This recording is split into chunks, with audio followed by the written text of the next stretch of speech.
મણિપુરમાં 2 મહિલાઓની નિર્વસ્ત્ર પરેડનો મામલો.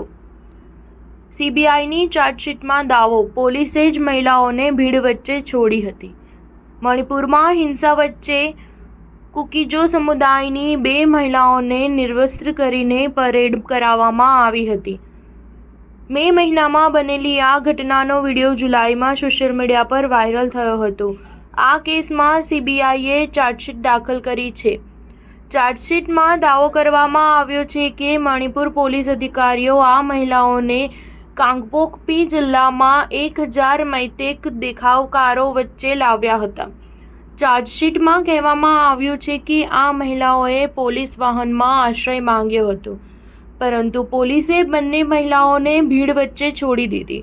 ત્યારબાદ ટોળાઓએ તેઓને નિર્વસ્ત્ર કરીને પરેડ કરાવી અને પછી તેમની સાથે યૌન શોષણ કર્યું. આમાંથી એક મહિલા કારગિલ યુદ્ધમાં લડી ચૂકેલા સૈનિકની પત્ની હતી.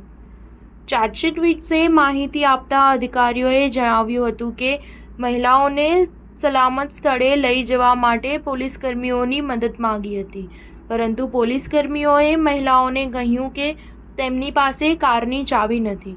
પોલીસે મહિલાઓને કોઈ મદદ કરી ન હતી. સ્ટાર ન્યૂઝ 7 હંમેશા સચ્ચાઈની સાથે.